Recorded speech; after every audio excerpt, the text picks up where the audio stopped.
Welcome to day 4 of our self-talk Kickstarter.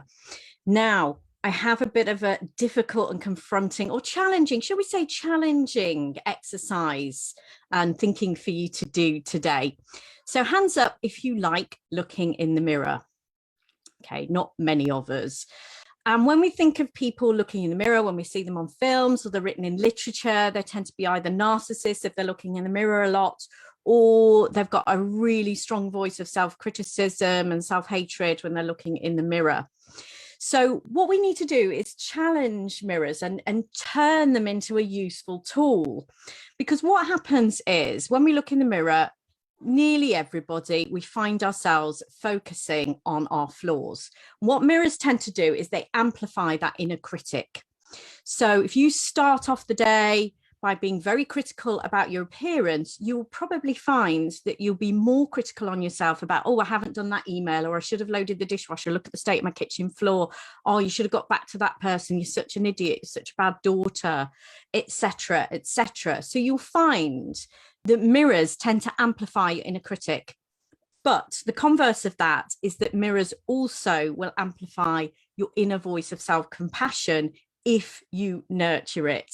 So I've watched a video by the motivational speaker in America, Mel Robbins, and she talks about how she'd really noticed that when she focuses on her flaws, that it really makes her have a bad day in terms of being really hard on herself.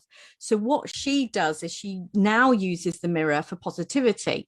Now she high fives herself in the mirror in the morning. You don't have to go that far, maybe a smile. But research backs this up, that the mirror amplifies. You can't hide from yourself. You have to acknowledge and accept yourself when you look in the mirror. And that can be really, really uncomfortable. So I tried this exercise on your behalf, and it was very, very confronting, and it's going to take some practice. So here's what I would like you to do. I would like you to stand comfortably and give yourself a few minutes to really look in the mirror. Now I'm doing it now with my Zoom camera, and it's really, really difficult because what you find yourself doing is, oh, look at that wrinkle, look at that spot, oh, look, my eyebrows need plucking, look at that grey hair. But once you get past that, and what I'd like you to do is focus on the things that your inner voice is saying about your appearance and go, oh, that's interesting. So you kind of isolating and observing your inner critical voice. And remember, if you'd watched earlier in the week, you can even give it a name. If you're feeling that way inclined, that really helps to shrink the inner voice and make it separate so that you're not so engulfed in that inner critical voice.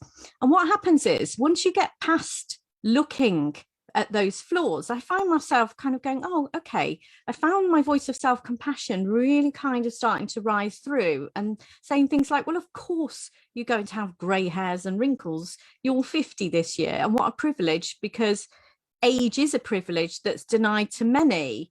And I'm lucky to be able to reach this age. And I started to really look into my eyes. And this is what I would like you to do, is look into your eyes and focus on self-compassion and focus on how you're really feeling. It's almost like you're looking at yourself going, how are you really feeling, Michelle?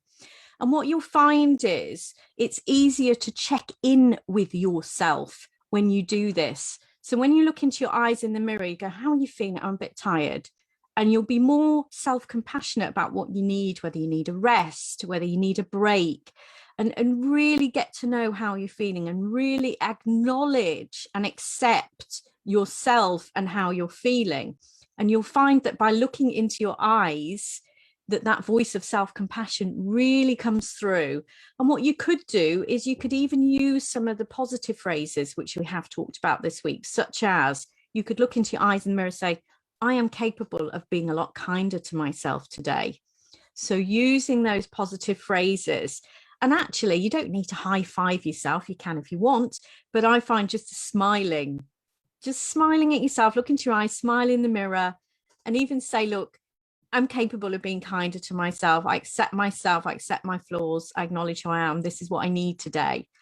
If you want to go a bit further, you could even do a 10-minute mirror meditation. You can Google them. There's lots available. So if you Google mirror meditation, but I find that the mirror really reflects the relationship that we have with ourselves. It's very confronting, but we can flip it on its head and really amplify that voice of self-compassion rather than amplifying that inner critical voice.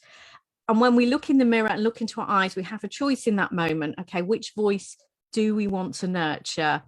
And are we going to observe that inner critic that's always going to be there, and then think about how we can be more compassionate and kind and accepting and acknowledge ourselves with what we need in the moment, looking past our physical flaws? So try it. Let me know how you get on. And I'll see you tomorrow morning for day 5, the last day of our 5-day Kickstarter for positive self-talk. Thank you for joining me, and we'll see you tomorrow. Bye-bye.